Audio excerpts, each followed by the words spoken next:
All right, welcome back Under the Rug, folks. Before we really get started, for those of you that may be joining already, just ask that you go ahead and hit that share button. It's free. Don't take you a lot of time. We want you to share the video so we can get as much viewers as possible, especially today. We can have a interesting discussion.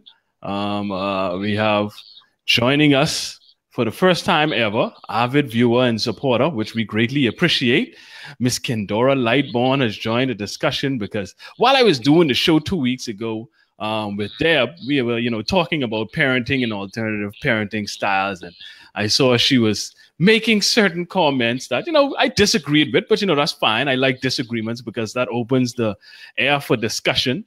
But she got into a back and forth, like she says some of the viewers were trying to drag her in the comments, but it was just spirited discussion, as I like to call it. So welcome, Kendora, Under the Rug. Thank you for joining us.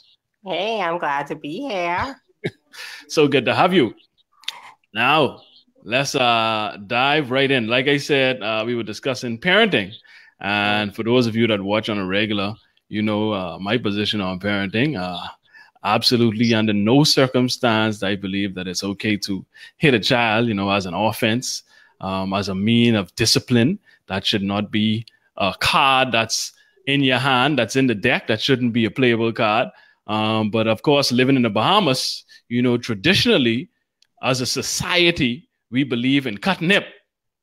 You got to set the children straight. You got to knock them upside their head. You got to slap their teeth out their Mouth. You got to put them in their place. That's what Bahamians believe. Not all of that, Greg. Not all of that. Not all of that, man. Now, come on, Kendora. You know how Bahamians You make it sound bad, Greg. It ain't all of that. It is. Nah, Kendora. Now, let's be real. Now, I don't like the flam run. I don't like the flim flam. Let's keep it real. You live in the Bahamas. You were raised by Bahamian parents. You were raised in the Bahamas. So you know how we go. Is that not our philosophy as a general, generally speaking, not yours specifically, but generally speaking, as you speak to Bahamians when it comes to parenting, is that not our philosophy?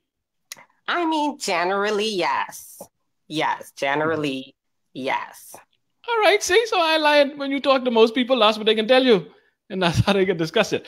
But I was interested in your position because it seems as though that it is a card in your hand. Do you have kids? First of all, you have kids? I have a 1-year-old. So. Oh, you just started. Oh, okay. Welcome. Yes, just started. Welcome. Yeah. Well, okay, so you have a 1-year-old.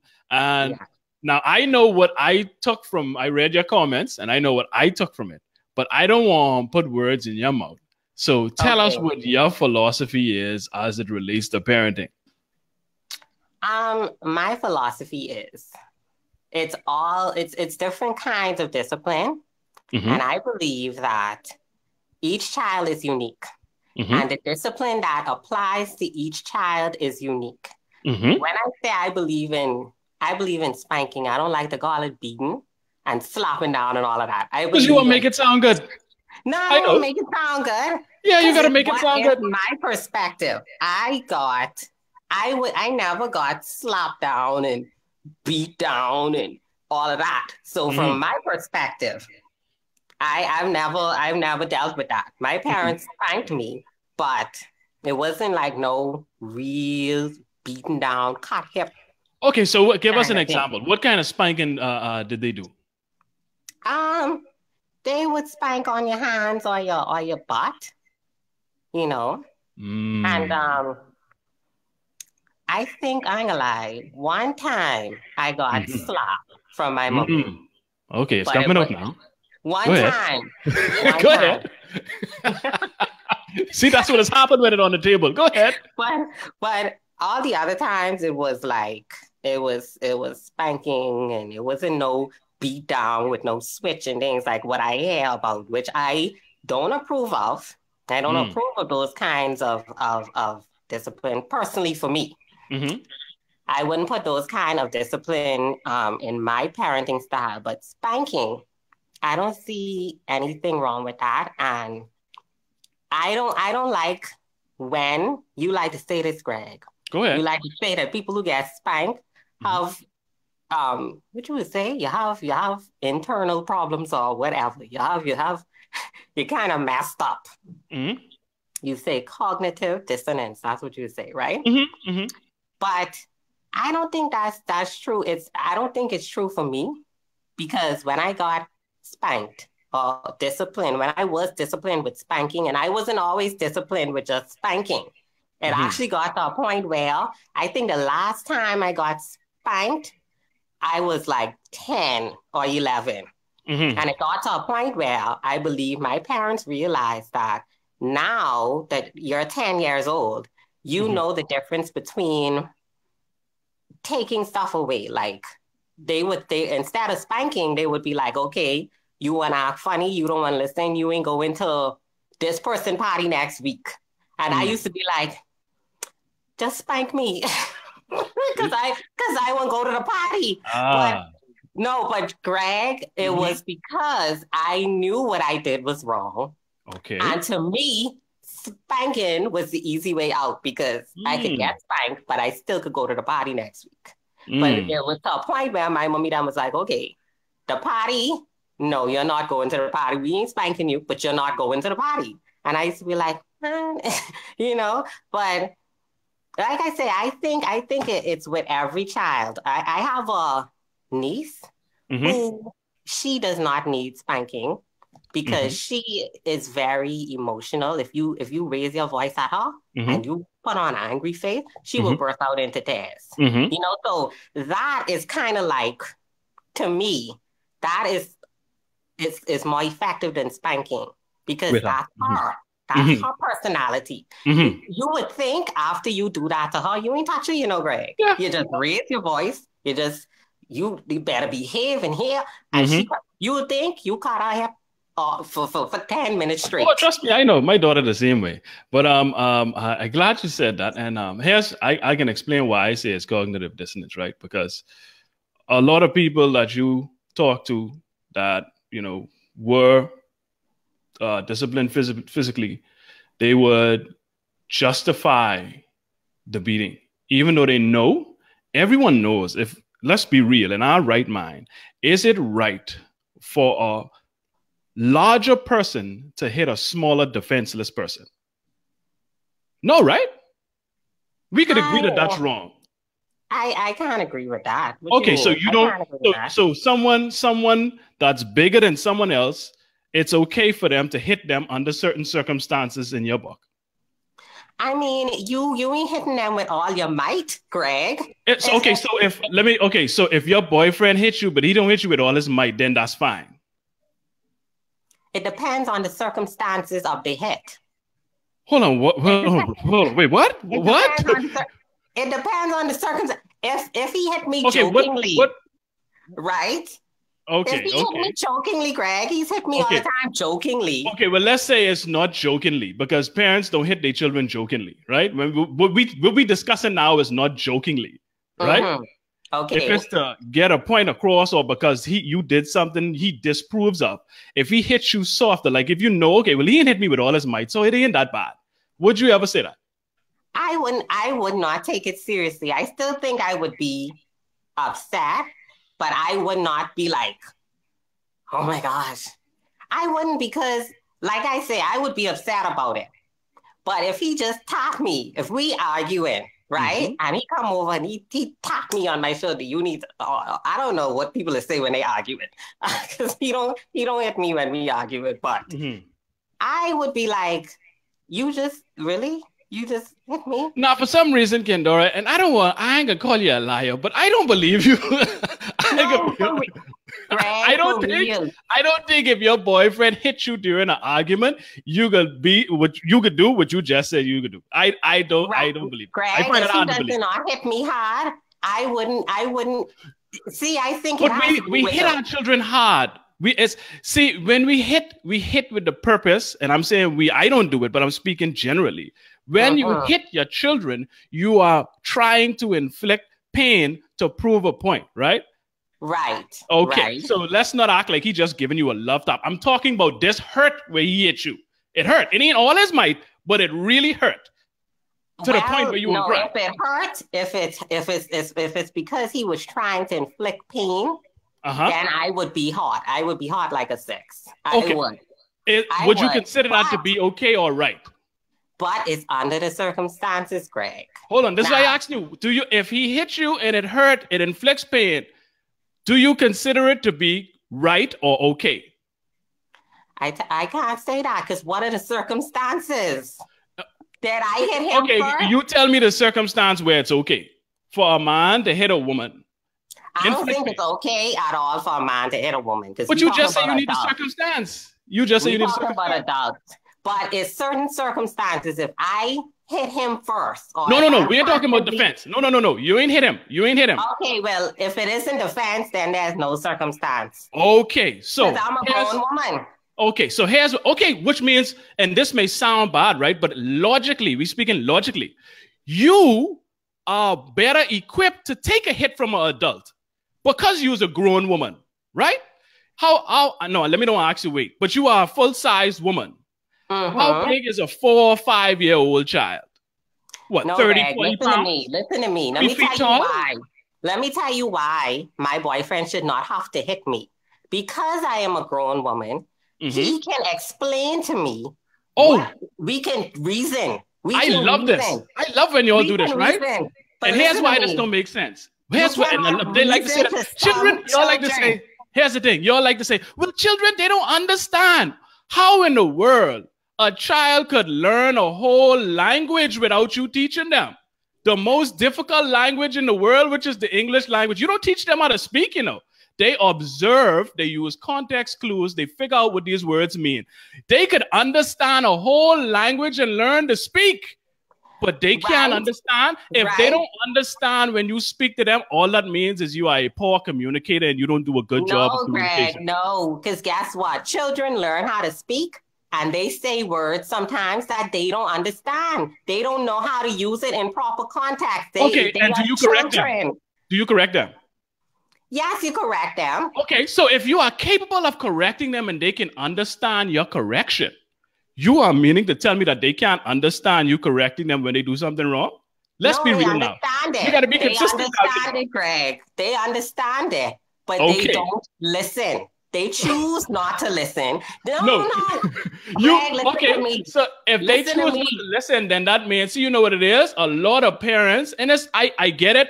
Like I say, I hard on the issues, not on the people. I get it. I get it. This is all you've been taught. A lot of people, this is all they know. See, you have to actually put some effort and thought into your methods. And what we tend to do is we tend to resort to what we know. You cannot assume that parents don't put thought and into that. Now, some Bahamian parents, they don't put the first thing they do and those on the child. And those are the ones I am referring to. I'm not speaking about everybody. But those ones who do, you have some parents, my parents, they would talk to me 20 times. They would sit me down. They would say, do not do. I know what they're saying. I know I'm supposed to touch it. But I still go there and touch it, right? I still go there and do what I'm supposed to. After all explaining, the sitting down, the time out, the this, the that. So it's like... And I'm glad you said that, because even with the beating, you don't listen. No, I don't. Okay, so why are we so hell-bent? Sometimes. So but why? You see, Greg, the thing is... Listen to me, Kendora. I like you, I used to listen, I tell people all the time, not many people could speak a Carib like me. I taught a world of beating growing up, and I still used to do what I wanted to do. I know one of the beatings we get with the cable wire when we go on swimming in the canal. I know I was gonna get beaten. You think that stopped me? That didn't stop me. So people acting like, listen, you beat your children, they can listen to you. That is not true. No, Greg, it works sometimes. Like I tell you, it's different situations. Sometimes I'm not gonna lie. It used to work for me to beat. And you know what it works sometimes too? Talking. Taking the weekends. A lot of other methods work sometimes too. So I'm just trying to say that people are more dedicated to that particular method, even if it isn't effective. I agree. And that is a problem. Even with me, with my 1-year-old, of course he's one. He doesn't know what he's doing. No, don't tell me you're spiking the 1-year-old, Kendora. No, man. Okay, good. I was scared just now. Go ahead. You don't know what he's... You want these people drag me. Listen, No. boy, like, yeah, if you do, they need to drag you if you do that. They need to. I'm glad I can't see the comments. Boy, look here, some of them done getting on you now, Oh, saying you Lord. got issues a day. Let me tell you, I am not going to touch a 1-year-old because I know he does not understand what he's doing. Mm-hmm. But when they get, I don't know, because every child is different. Mm-hmm. You get to a point where you know that child know exactly what you're saying. Mm-hmm. You done talk to them. Mm-hmm. You done put them in timeout. Sometimes it comes down to security. Like you're someplace with your 3-year-old, let's say, either on the off chance. Mm-hmm. And you are repeatedly telling them not to do this. You explaining, you don't put them in timeout, and they're still, and it's something that can hurt them physically. Mm-hmm. Like it's something that could potentially put them in the hospital. Mm-hmm. So you done talk, you done do this, you done do that. The next thing left is a spank, and maybe that works. Maybe it doesn't work. So let me ask. Let me ask you. Him end up in the emergency room. I let him feel that spank before he had to feel the paddles charging in the emergency room. So let me ask you this. So what if you do that? You get to the spank and that still don't work. What you could do then? Pray. You see? So this is what I'm saying. People act as though, okay, I can try everything and this the last resort and this one can work. Well, what would you do, Greg? What would you do? Okay. There are different circumstances, right?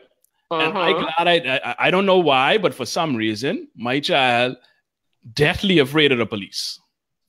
All I got to do is say, listen, put on your shoes. This child will stand there and voice out in tears and start shaking her head like, no. I just have to say, put on your shoes because she know what that means. I don't have to deal with your nonsense. I can't use it at the police station.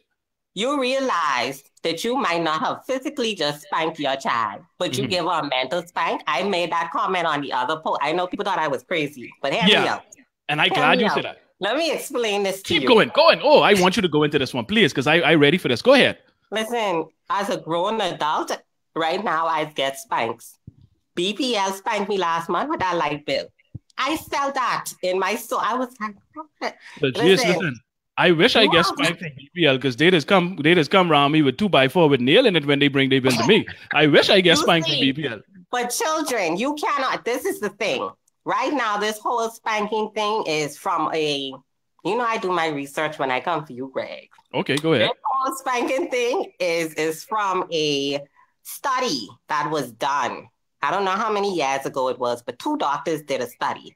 And they came up with, they rationalized that spanking a child makes that child more prone to violence and, makes that child have emotional problems or whatever.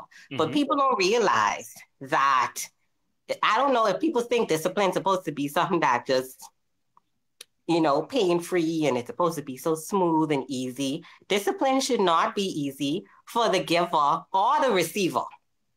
And it doesn't matter. People feel as if, oh, she spanked him, but I just put my child in timeout. They feel as if their child isn't going through the trauma of, let's say, little JJ, who getting the spanking, but your child is standing up in that corner, and in your child's mind, that child is feeling some kind of pain. They're like, they don't want to be in the corner. They sad because their mother or their father is upset with them, and they can't play with their toys, and standing in the corner could be so traumatic for some children because it's not a physical, they didn't get spanked physically, but it's an emotional kind of pain too. Even shouting at a child, like how you say with your daughter, you call the police, you scaring her. You think she don't feel like she crying and shaking, she ain't crying and shaking, she feel like that's fine. Now, good. I'm glad you said that, right? Because I saw you making those equivalencies in the comments, right? And I couldn't wait till you bring it up. I was gonna bring it up, but you do it for me. So here's the thing. What I disagree with, right, is you putting it forth as though Chrissy, what this is, girl? Christina, I gotta get my thing. All right. Well, I talk to Kendora about something anyhow. So take time. Kendora. So. Kendora, right? You were putting these things forward as though they were the same. You were like, well, hey, if you put them in timeout or if you do these other methods, you still are abusing them in a way. Now, let me ask you a question, right? If I grab your breasts, or if I say, hey, sweet girl, come here, let me do something to you, that's the same thing?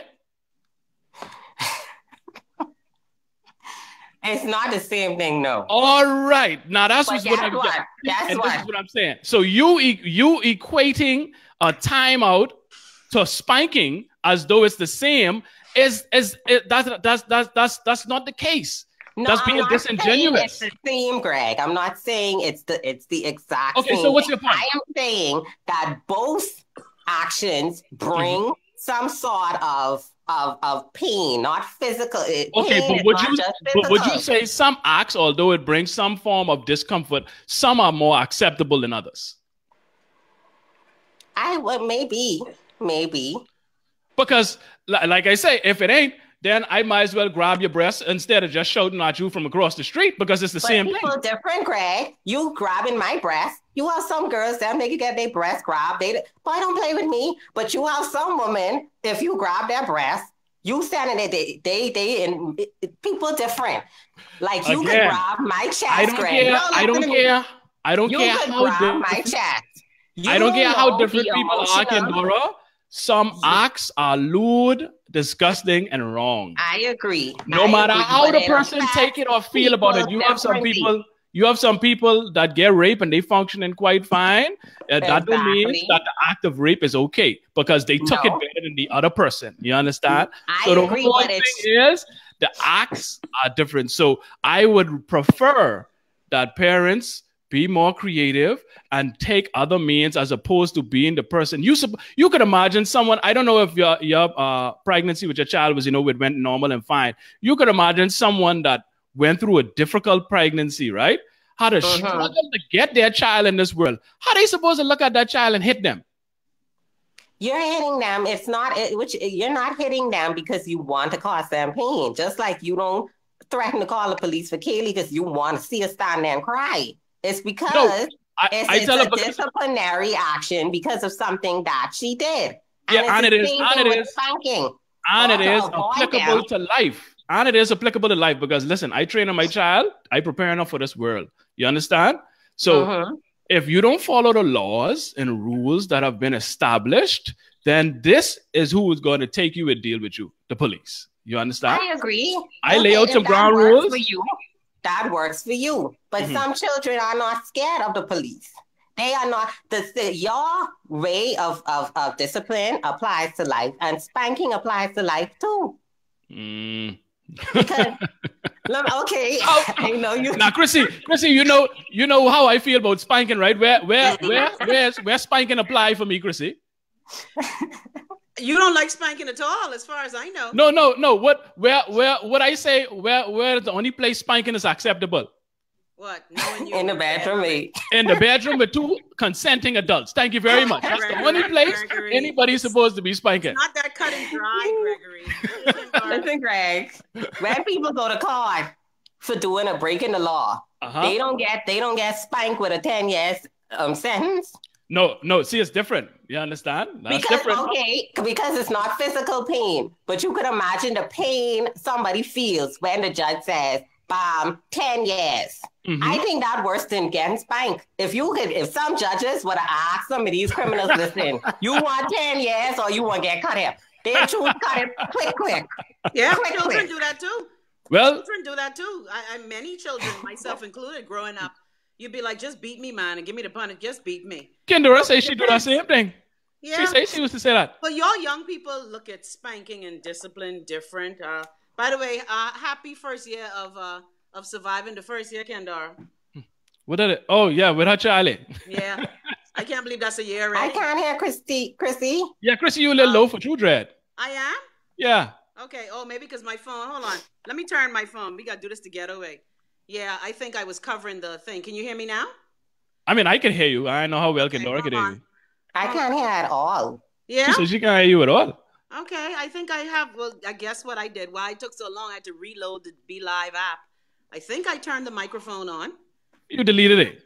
Child, no, I had to delete it because I was running out of space on my phone. Man, you in this bubbler, man. I tell you, you need some more space on this bubbler, man. You need one new bubbler. Let me tell you something. Unlike y'all young children who into phone, all I need is phone to go ring ring.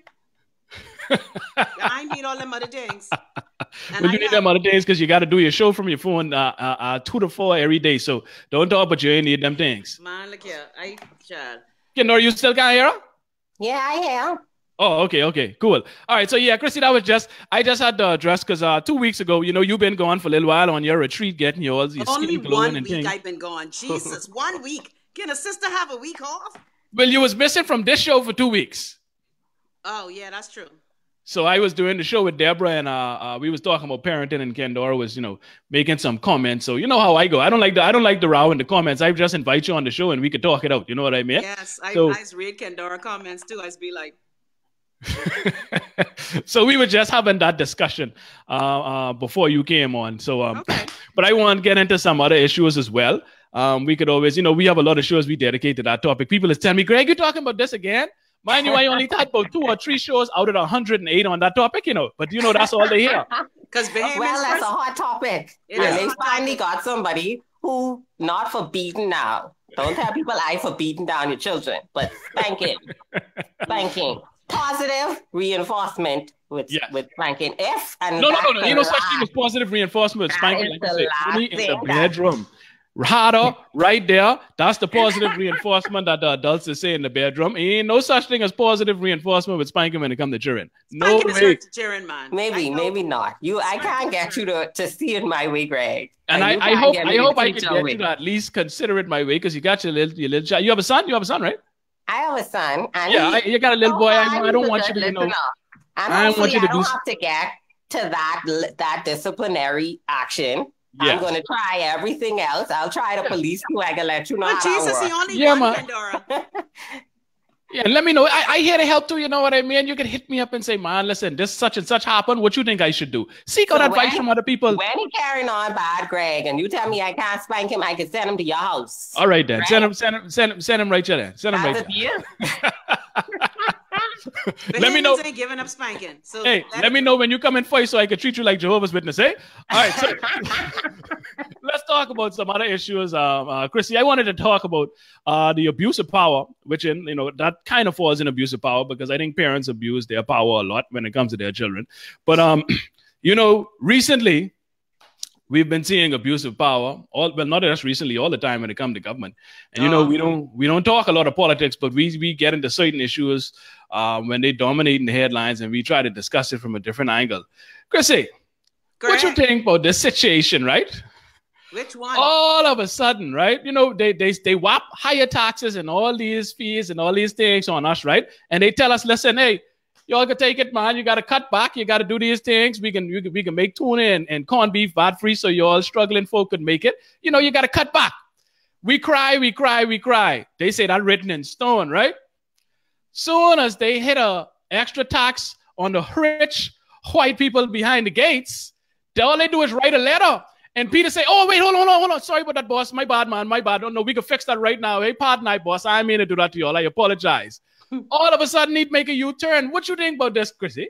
Well, I have always said, I don't know why Bahamians don't realize that when it comes to things that are domestic, fuck you. When it comes to all things foreign and white, we just bow down. And we, especially I call them the lifeless key elite. Mm-hmm. They have always had the government in their balls from Pinland, their pockets, the government balls in their pocket from Pinland time. Mm-hmm. So that's nothing new. The fact that we did an about face that Kay Peter is now trying to say was not an about face doesn't surprise me because we've always pandered to the rich, white, and successful. That's nothing new. That is the Bahamian MO. Mm-hmm. But I just wish once the Bahamas government would say, oh, you can leave us if we do that? Okay, then we do. That's what I'm saying. I was like, is that the threat? I want you to leave so I could squat in your house in Life and Key. Thank you. Like, what's the big threat in your leaving? But anyhow, Kendora, I don't know if you would follow these things. Your thoughts on and whapping the poor people, taking away the uniform allowance or whatever it is. Take it away. Say again? They didn't take it away. They're revamping it. Like if you've had it before, if you have more than 2 children, there's been some tweaking. The government is always going to have that. Okay. So it's not. It's not completely being that social blanket, because let me be disgusting. You all cause all this hardship in the Bahamas, Penland, Ingram, Christie. You all cause this hardship, so y'all better keep the people's social service benefits. Okay, we can get into that. But Kendora, what do you think about this whole issue? I'm not surprised. I don't think any of us are, to be honest. It's unfair, but Bahamians are going to talk about it. They could be mad about it for a minute. And then it's like, move on. Life goes on. And we should already know that the rich and the influential run the Bahamas. The rest of us just along for the ride. Our opinions don't matter. Our struggles don't matter. What we going through don't matter. If you ain't in those rich inner circles, if you ain't behind some of the gates and you ain't rubbing shoulders with somebody, you don't matter. It's as simple as that. Why do y'all keep taking that shit? Listen, Chrissy, you see Chrissy go on states and get brand new. Why y'all keep she's American now? I ask, come on, yeah, it's American now, because I tired taking this Bahamian D. I tired. I know about y'all, but I tired. Why do we continuously take it? And when you have people who speak out against it, they're vilified, victimized, fucked with all the time. This is something that many of us have been bitching about for years. When we had our First Nations Prime Minister, who, again, we have elected neo-colonialists, imperial figureheads who love the whole position of taking over from Mother England and kicking us in our ass. But yet those who can do something about it never change it. The oppressed has become the oppressor. And once again, the pandering to foreign, white, rich interests is nothing new. For example, Bahamians do it themselves. You mad at Magali and Jean-Claude for squatting, but you ain't mad at Peter Nygard for squatting. Bahamians and that's what just like to take shit. And that's what I wanted to get into that a bit too. That's why I put self-hate in the title, because it seems as though we get more upset at people that look like us. And it's not just, when it comes to the Haitian immigrants, but also we remember with the whole sliding tax scale with the number house owners, we see the disdain and just the way they spoke about them. Like they have enough money, and like it was so dismissive when it comes to the Bahamian black business owners, how they refer to them as opposed to rich foreign white people. They refer to them in a whole different manner than we do ourselves. Why is it that we look at ourselves this way and revere these other people, foreigners that look different from us? Why do we hate ourselves so much? I'll let Kendora tackle that, because But Chrissy, that's your thing. That's your thing, man. The thing is, the fact, look here, y'all making my head hurt. I got to take off my hair gloves. The fact that Bahamians have constantly been told that they are not better than the foreign expatriate, that white people from Britain or from other parts of the world are better. In our laws, we are treated worse than foreign wealthy white folk. And before y'all send me a venom, I'm not saying this applies to every foreign white person, because, people hear my voice and they get misconstrued. But we are a former colonial outpost. This nation was built on persons lording over us from other places. Our own people came in and kept that same thing going because they wanted to get the spoils from those who are from these colonial outposts. So the fact that Lyford Key is continuously shitting on us, and for the record, ain't just foreign white people living in Lyford Key. You got some Bahamians who have realized that they have come up now. And that's exactly what Tom is saying. Yeah, Tom said y'all realize a bunch of Bahamians live behind those gates and other gates. This is about protecting rich and MPs. Well, the thing is, we've always pandered to, for example, look at the fact that Hubert Ingram could name a Bahamian government school after a foreign white investor. We've always pandered to rich white people. This is nothing new. And the fact that now K. Peter Turnquest I read another press release today where he is saying that it wasn't a reversal. It was just that something in the new law made a policy change difficult. The spin that they go on and on with. But the fact that... And they think we so fool. Like they really think we stupid. But we are fool. Well, some people. Continuously allow it. The Bahamians are not going to... A lot of us may speak out, but a lot of us just shut up and go along because everyone's waiting for their turn at the trough. Everyone's waiting for their turn at the pigsty where they could eat as much food and get fat. That's why it keeps flipping back and forth. And then that, you know, that goes to, and it goes sort of back to what Kendora and I were speaking about earlier, right? Parenting. I think the way we've parented has led to this passive culture that we have, because we are raised to sit small, till your name called, shut up, stay in the corner, never challenge authority, do as you're told, don't watch nothing, don't snitch. We are raised with these ideologies. And so, and for the most part, it's unfortunate, but most people, however they were raised, whatever culture they come up in, the environment they were in, they usually remain with those belief systems and ideologies throughout their life. Not very many people vary or change their ideologies or their positions or their beliefs as it relates to a lot of these things. And so we, in our parenting, we raise these robots that just sit back and allow authority to get away with whatever it is they want to get away with, because you're not supposed to challenge authority or else you can get knocked down. You can get punished in some way, shape, or form. But we have seen that when you do challenge authority, especially the Bahamas, and then this is anywhere where you've had that former, colonial white supremacy kind of upbringing, Mama and Papa then was scared, all right, to tell you to stand up for yourself. Of course, let me make sure I close that back before you come. Okay, thanks. You got Coast? You buy Coast what? We're by a mutual friend. A Coast was joining us. I see a comment and tell a Coast. I said hello. Greg said to tell you hello. So even though she ducked me that time, she didn't want to do the show that time, but everything cool. Even though Greg voiced me in my head, right? You know, I used to America. So how you close the garage without? Then I got the clippy thing in my hand. What is this? There's this thing on the inside, eh? All sinkers in the Bahamas, our garage, with a current spoil it. We used to have to close it by hand. Oh, that's good to know. Say hi to Greg. Hello, Coast. How are you? Say hi. I am wonderful. How about you?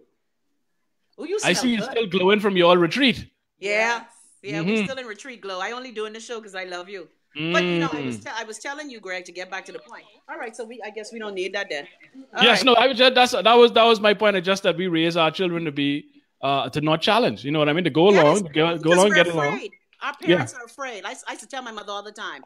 Why is it that the nation's first prime minister, you were friends with him, you used to talk to him all the time? You never once told him, look here, you doing shit. Because they are afraid. They are afraid to speak up. And, you know, I salute our mother ancestors and father ancestors. I salute them. But a lot of them did not have the sack to stand up and call wrong. A lot of them did not. That's why the Bahamas is in the conundrum that it's in now, in the country that it's in. Because nobody calls wrong. And not just afraid, but a lot of people benefiting too. A lot of people in nice, cushy positions and benefiting from this level of corruption that's going on. Of course. Yeah, benefiting. But the thing is, it may benefit, again, the same 60 families who I talk about. But the self-hatred is such a bigger picture. For example, you would have, and I know this for a fact, you would have people who would talk about how unfair colonialism is and how we're going to change the status quo. And this ain't about hating another race. Because guess what? I keep telling y'all, most of us Bahamians can't hate other people because we have everything inside of us. I have your mug right up there, darling. Hold on, but I ain't going to say we can't. We shouldn't. Because we have everything inside us, but boy, Bahamians are made for people, boy. But just on skin color, that doesn't make sense. But the thing is, you've had these same persons who would tell you, these people did this to us and they're so wrong. But then they sell their own people down the river and then they go in bed and collaborate with these people. Like, you can't tell me that a prime minister that was telling me that these white people so wrong, but then white people was paying for your children to go to school. So you can't do that. You can't talk out 10 sides of your mouth and then you wonder why people don't look at you and feel that you're authentic. Yeah, but I see it all the time. and I heard a recent conversation as it relates, because, you know, immigration was the topic just a few days ago. The whole shantytown thing, and now this injunction. But Chrissy, you see how quick they get injunction on the weekend when the woman was off? You see that? Not to mention, and I like Brad Smith don't play. How come the Supreme Court justice can't show up for my case? That's what I said. The litigation's free. She's present. Man, listen, I was supposed to call you because I say when mother said Chrissy case keep getting put off, but these people get injunction on her vacation. She was on vacation and give injunction. Well, she stay on vacation. Over the phone. Anyway, Lord Jesus, forgive me. Over the phone? Boy, that's up, mate? Yeah, because that's how justice, I keep telling you about the legal mafia. Oh, I got to mix the pasta in that. It ain't finished yet. If you want, okay. Yeah, it ain't finished yet. We the thing is, we are so programmed to take shit. It kind of hurts me when I see how much bullshit Bahamians take, and we see nothing wrong with it. We see nothing wrong with it, but then we have been governed by persons. For example, one of our famous prime ministers, one of our famous prime ministers, this love of all things white and foreign. He used to brag about how when he was a poor boy growing up in the family island where he come from, he used to watch the rich white people dance through the window. You see, when you have these broken fucking people who come up and eventually get power, they are going to side with those people who they looked at as being better than them. And that is why you see it in the Bahamas. The fact that the Life Key people protested and Peter Turnquist snapped his ass around so quickly, like Kendora said, it's not surprising, but it speaks to a bigger issue of how much do you hate yourself? Yes. And that's a big problem, a major problem that we have to deal with. You know, and like I said, I see it all the time. And like I said, it was they was talking about immigration. I think it was Aaron Green and Dr. Danutra Archer. It was a spirited conversation because they were opposed. I think they were kind of agreeing, but like, you know, when semantics makes it seem as though you're disagreeing when you're actually agreeing. So they were having a conversation, and it was like, you know, Aaron was the human rights activist, and, you know, she had an issue with the term, calling people illegal and this and that. So they were arguing about term. Well, that's semantics.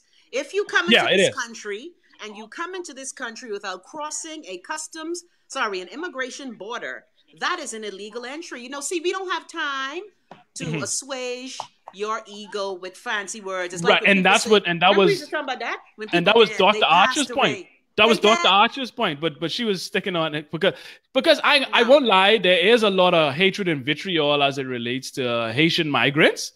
But what Archer was saying, you know, she understands why. Yes, of course. A lot of it is our fault. Most of it, if not all of it, is our fault because we allowed something to fester for so long without dealing with the issue. And Pigeon P continue. I agree, Greg.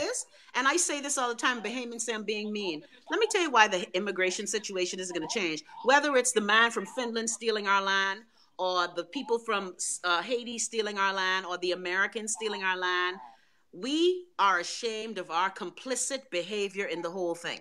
And so because of that shame, like Bahamians never want to take, I guess, responsibility for the fact that these shanty towns happen because of our behavior. Thank you. The permits ain't fly out of immigration. Like, for example, no, and they got cable, they got lights, they got all these amenities. How did that happen? Right. Bahamians are mad at themselves because of their corrupt selves who like certain things that they will sell you a permit, they will sell you a passport, they will sell you a travel document. So Bahamians are we are angry at ourselves because nothing happens in the Bahamas without the complete and tacit approval of Bahamians. Okay? Jean-Claude can't come off the boat in Yamacraw, right down the road from me, where I used to live, and go and get a lamp pole inside the shanty town. A Bahamian put that there.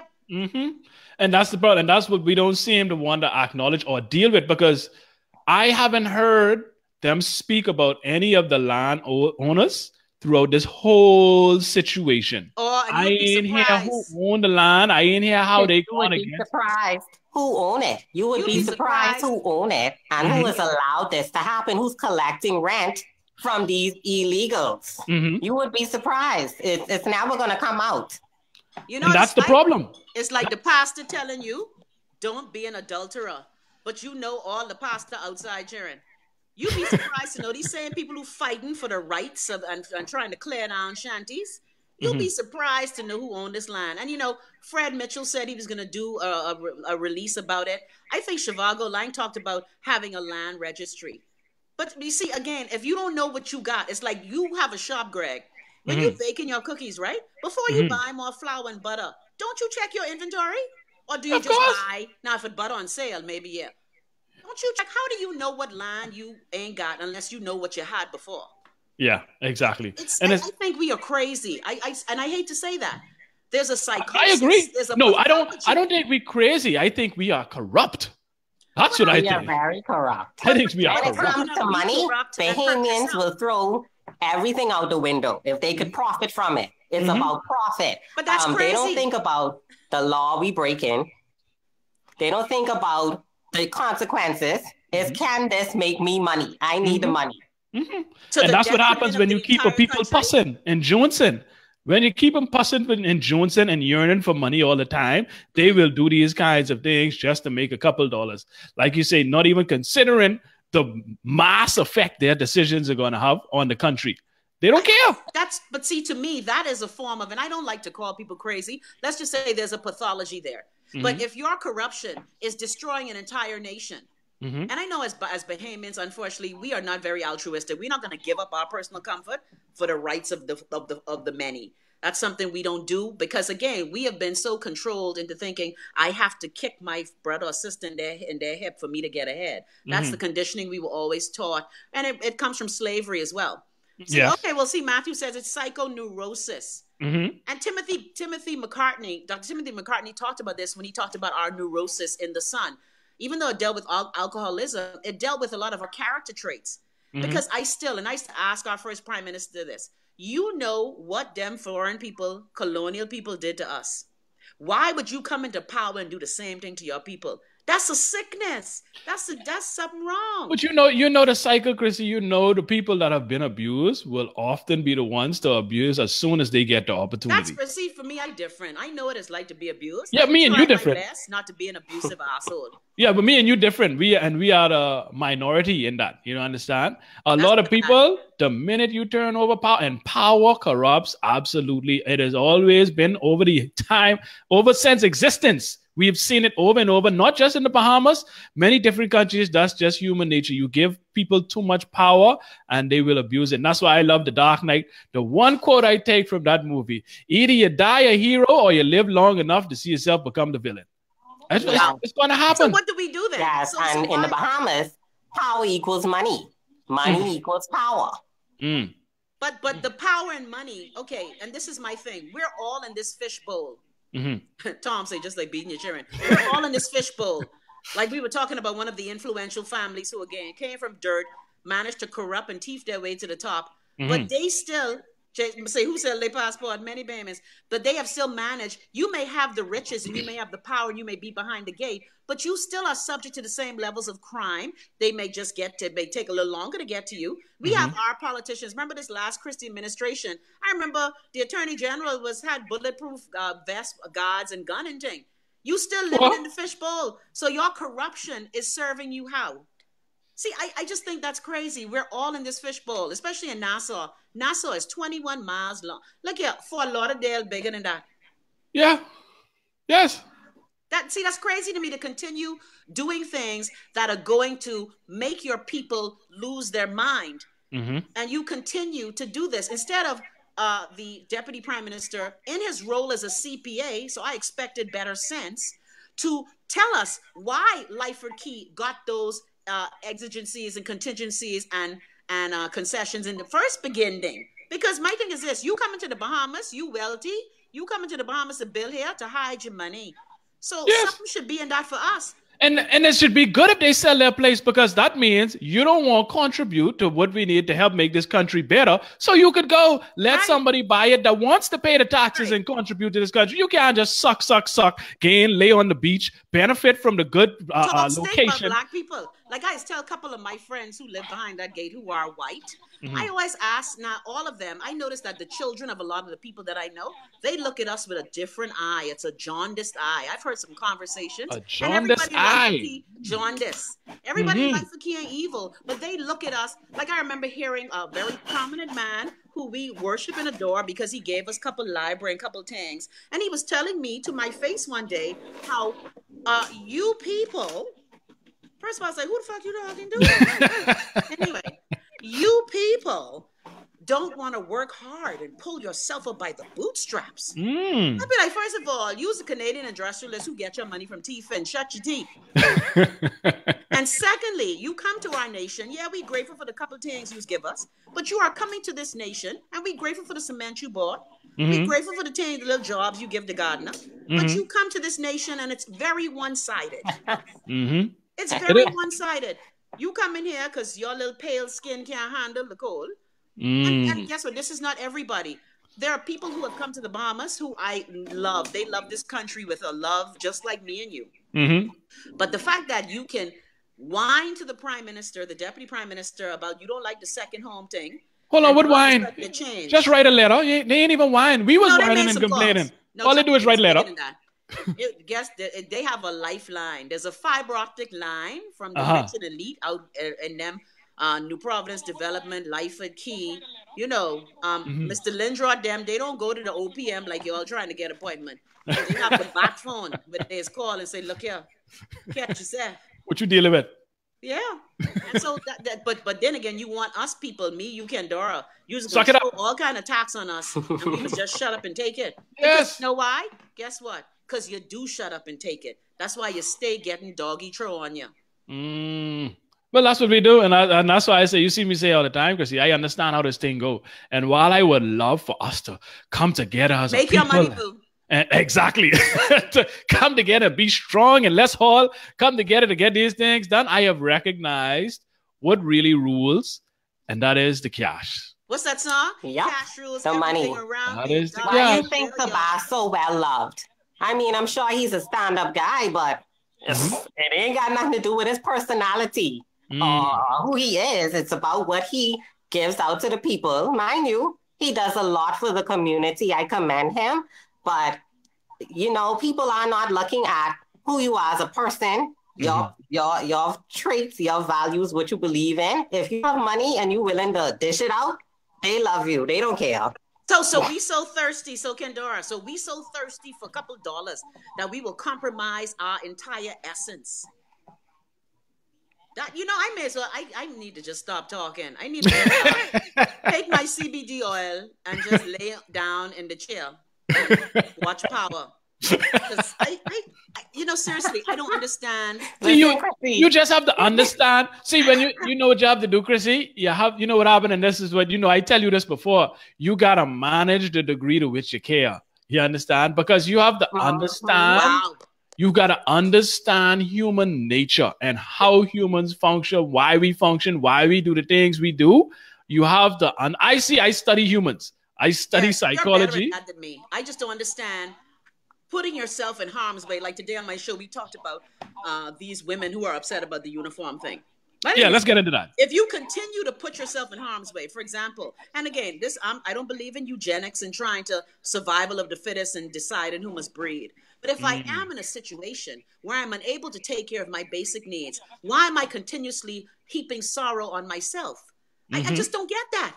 See, and that's the thing. Maybe I'm just like I say, human nature, Chrissy. Humans, we don't think for the long term, right? We're thinking we're gonna make me feel good right now in this instance. I won't feel good right now. And like I said, it's like we've said before, the irony is so funny that the thing that we love to do the most, that we all trying to do as much as we could because we love it so much, the result of that is making a whole human being. You understand? Yes. Everybody trying to juice. Everybody will have sex. You understand? It feel good. Kendora, because you have a vagina as well. You can fuck all you want. You don't have to procreate.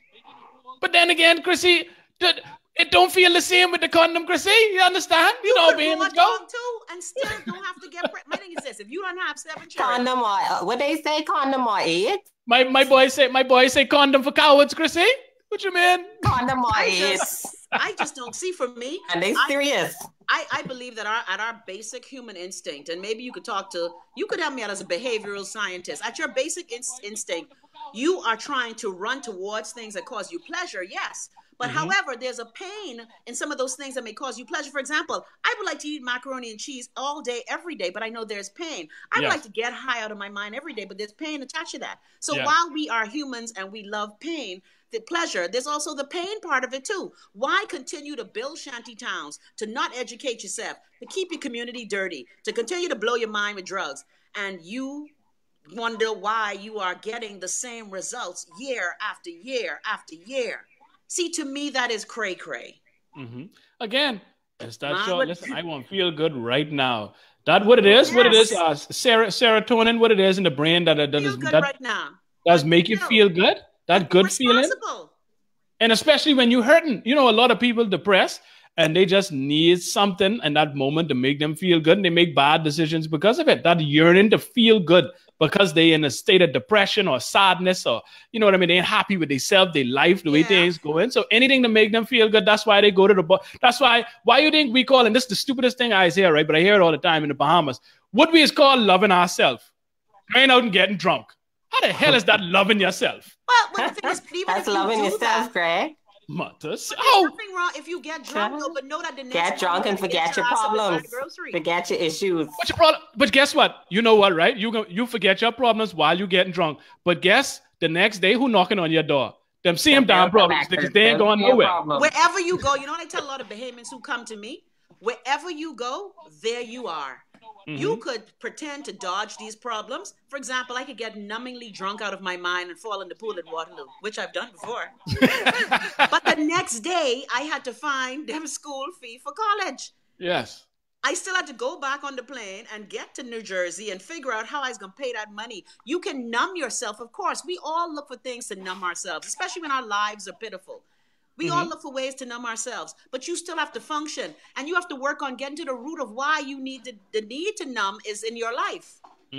But see, you have to admit it for you. A lot of people in denial, and a lot of people just want to forget. A lot of people don't want to take action. You know what I mean? A lot of people want to just forget that these things exist as often as they can, and it seems as though this is what we do as a nation. Because like we said earlier, this is how this shanty town problem and these other issues that we have, the energy problem, all these problems we have, we stuck our head in the sand and pretended as though it didn't exist for a very long time. And now it's to a point to where, listen, you have to do something about this now or else. Greg, see, Greg, that's the dangers of, I don't want to say, I'm a religious person. I know you. But that's the dangers of religion. People forget about it and they're like, I could pray about it. God will come through, mind you, he comes through, but it's what you have to work. You can't just say, okay, let me forget about this. God can handle it. You know. Kendora, what time he is fluff through the party? You say he's come through. What time he is come? You ain't want to give me your number. You ain't want to give me your number. Greg, so disgusted. Let me test that out. Let me see if he can show up on time. Or if he's a Bahamian. I thought he was Bahamian, so he don't be late. No, he ain't on Bahamian time. He ain't on Bahamian time. But not the stupidness. One of my good friends, Deborah, who you had on the show, she said she's going to write a book, and it's going to be called "God is Not an Asshole." See, Bahamians have put God in this way to make them feel good about the stupid things they do. God helps those who also help themselves. Yes. You can't continuously be in a hovel and praying for God to take you out of it when you're just sitting there not doing anything. It also, the Bible also says faith without works is dead. Yes. You know, the thing is, Christianity, though, gives you, and Kendora, no offense, because I know y'all dead, Joichi. Christianity, I know Kendora, ma. Christianity does give you a false sense sometime of that everything is going to be okay. Behave, Tom. Everything's going to be okay. But you must also do your part. You must also Tom been roasting Kendora the whole show, boy. When she read these comments, Tom. When she read these comments, boy, Kendora can steam up. I know she can get hot. Tom, leave me alone, please. Leave me alone. I could pray about you, Tom. I could pray about you. Tom does have interesting comments on social media, though. I ain't gonna lie.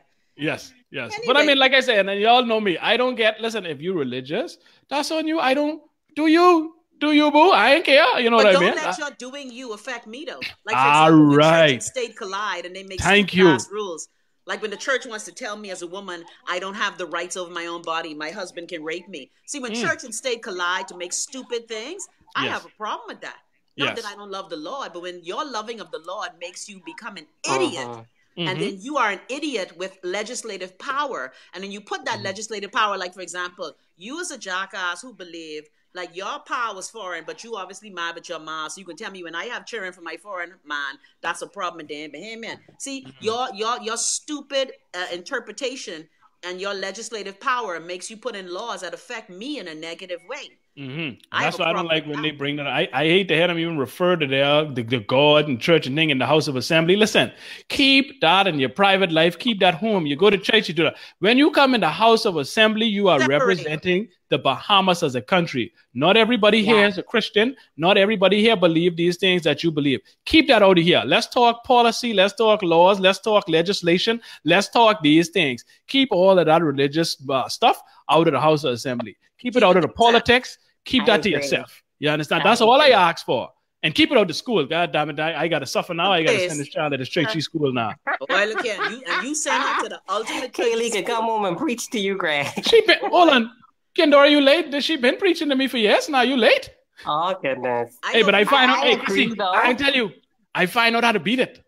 Oh, how you beat it? I find out how to beat it. How? Let me tell you one day. I tell her, listen, because she says she is Christian, right? So one day I say, well, hey, you got to go now. You got to make sure you got to go to church every Sunday. You got to go get dressed up. You got to go to this church thing what they have it. Because she was like, hold on. She looked at me like, wait, hold on now. I know I had to do all that now. Hold on. How you doing that to that baby? I say, hold on, but you say you was Christian. She said, no, I ain't say that. I said, oh, okay. I see where you, okay. I see how to get you now. You want clean Christianity? Goodness. You better be full and you better go to church every so I can make sure you get ready. I can make sure someone come and pick you up and you're going to go suffer in that boring church for 2-3 hours. Why you to tell her she's suffering, Greg? That ain't right, man. You so right. Kendora, I ain't tell her she's suffering. She tell me by her reaction. She tell me by her reaction. But guess what? She can be what I call a CEO Christian. Christmas, Easter, and other special occasions. That's all she Sunday. She won't be a Bahamian Christian. You know how most Bahamians are. They just identify again to go along to get along. They don't want to go against. They was raised in that environment. They don't want to have that discussion. They say, you know what? I ain't into this. Let me just say this what I is so I could go on with my life without being, disturbed by it. That's how most people are. Because most of these people allows you to do that though. Show up to church, That's the Bahamian Christian. But in the week, we still partying. We still getting out. Getting loose. I should see you a Christian but Sunday, in your life. We only in sanctified again. Boys up in the club Saturday night, first thing in the church Sunday. No. God forgives. He understands. It is a walk. I should know a wonderful song. I grew up in Catholic school singing, and they'll know we are Christians by our love. Well, let's be one in the spirit. I should be able to see you a Christian. You ain't got to put on no big fancy hat in the show. Because and again, we know the church is not a place for those who are perfect. The church is a hospital for those who are sick and in need of saving. However, your life should be an example of that sermon lived. Anybody could do this and talk shit. Because I tell you, half of the religious leaders I know home, let's keep it real. We all know you're dead. But you on the pulpit talking the most caca. Okay, y'all here screaming at funeral, but when he was juicing them young boys, you ain't had nothing to say. Well, on that note, folks, thank you guys for tuning in. I want to leave you all with something, Chrissy. You know how much I love George Carlin, right? You know that's our boy, right?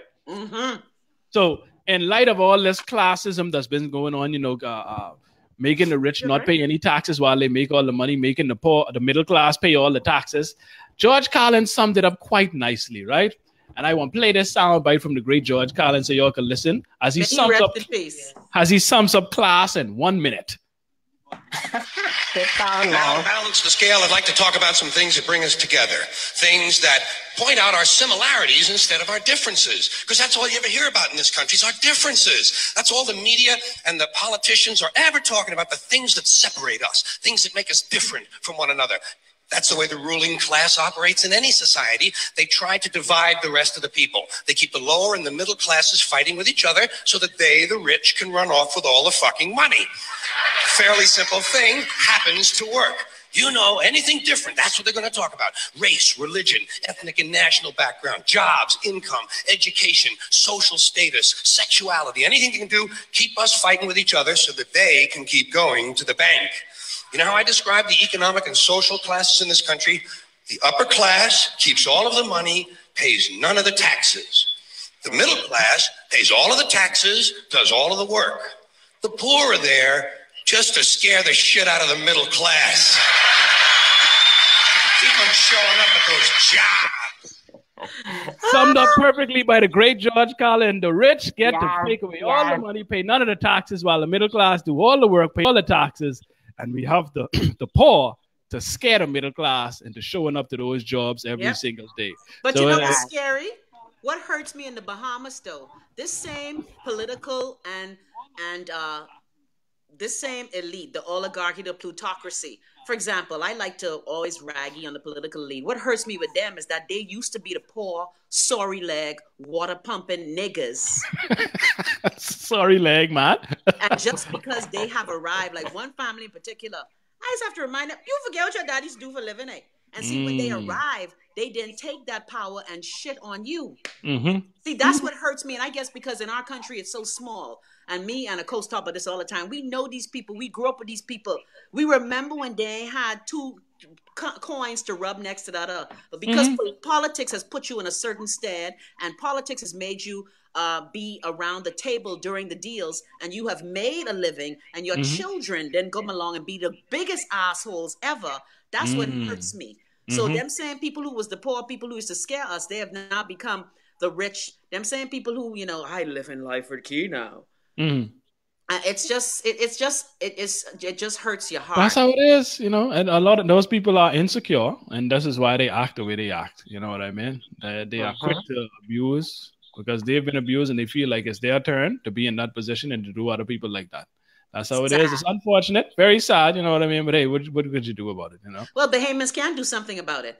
But then again, when you tell Bahamians, but see again, your altruism has to come to the fore. See, Bahamians ain't gonna give up certain things. We don't want to be uncomfortable for certain things. Exactly. Like I see a lot of the places that in the Bahamas who treated me like shit, I would boycott them. Like there's this one place, I love their products, I love them to death. But because of the family who owns it and how they treat people in the Bahamas, I refuse to spend my money there. But see, Bahamians ain't big on boycotting. Bahamians ain't big on doing without. Bahamians ain't big on suffering for greater good. No. And because so again, nothing changes. That's human nature, Chrissy. Like I say, we got to give up some things. When our parents was fighting against the treatment that was racially inhumane, and they had to give up certain things. Like I look at people the other day when I was visiting, Alabama, and I look at them people, just think of them people who gave up riding on the bus and was walking miles to work and was hiking rides to show the bus company that we are not going to support you in this racist ass treatment. But your mama and your daddy and your grandmother and them could have walked in the road and march and give up things, don't buy from certain shops at home. And you can't give up one coffee, one cell phone, one. See, that's why it's be like, continue, get grind, Bahamas, continue getting grind. That's how it is. We have to change the mindset, and that can take generations. And that's why, you know what I could do? You know what I could do, Chrissy? What's that? I could start to put together some plans. It ain't gonna be too detailed, but like, things we need to revamp when it comes to education in different sectors that really need a complete overhaul. We can dedicate some shows to brand new ideas on overhauling. Greg, we've done this. How long we tell Bahamians to put the Ministry of Education out of business?